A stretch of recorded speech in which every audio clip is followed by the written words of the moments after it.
ইলিশ ভাপার জন্য আমি নিয়েছি প্রথমে কলা পাতা, মাছ, কাঁচা লঙ্কা, হলুদ, নুন, কাঁচা লঙ্কা বাটা, গুঁড়ো শুকনো লঙ্কা একটু, পোস্ত, কালো সর্ষে, সাদা সর্ষে আর পোস্ত বাটা, আর সর্ষের তেল ও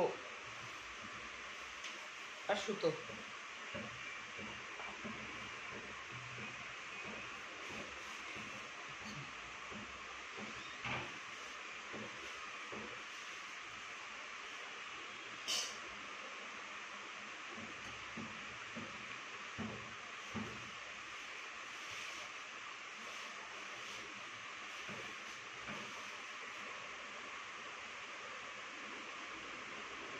প্রথমে আমি হলুদ দিচ্ছি,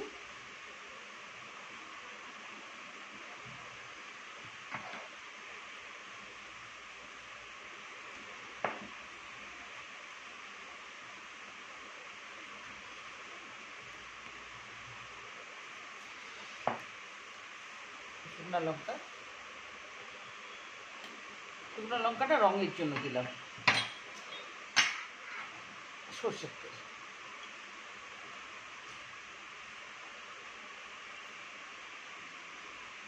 সঙ্গে একটু ভালো করে মাখিয়ে নেব।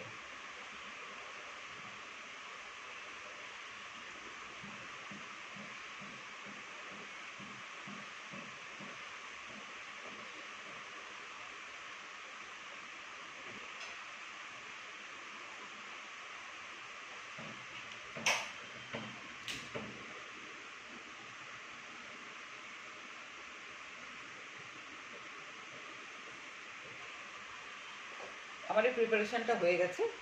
এরপরে আমি কলা পাতার মধ্যে এটা দেবো। কলা পাতা নিচ্ছি,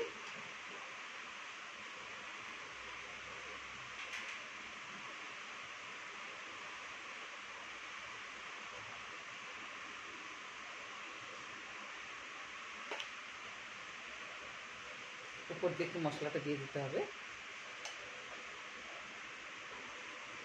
আর একটা কাঁচা লঙ্কা,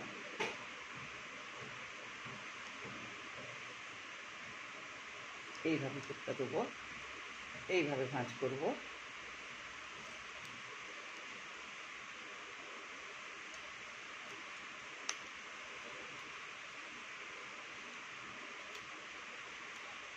করে আমি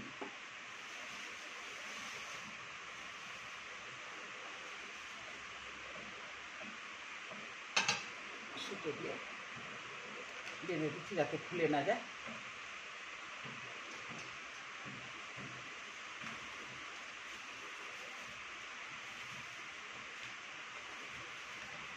আমার একটা প্যাকেট হয়ে গেছে।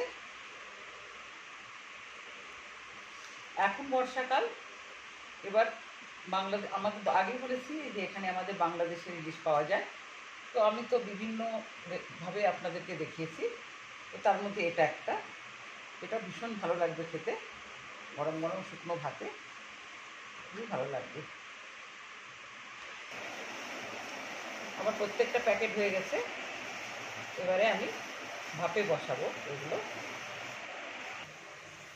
এক এক করে বসাচ্ছি।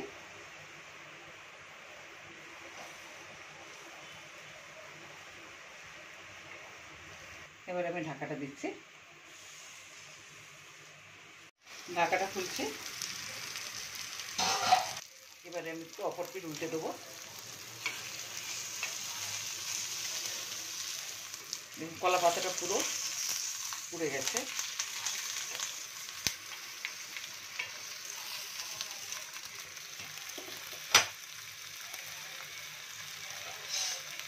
আমি আরেকবার ঢাকা দিলাম।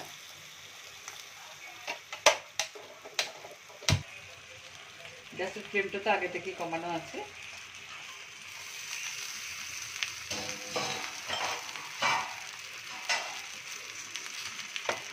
এবারে আমি বন্ধ করে দিচ্ছি।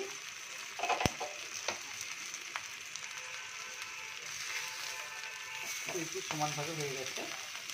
একটা খুলে নিয়ে দেখাবো, এটা গরমের মধ্যেই থাক।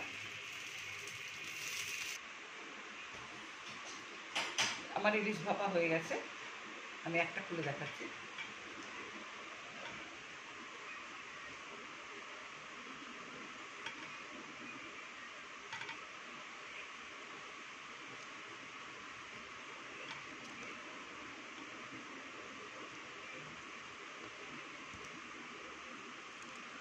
দেখুন কি সুন্দর হয়েছে।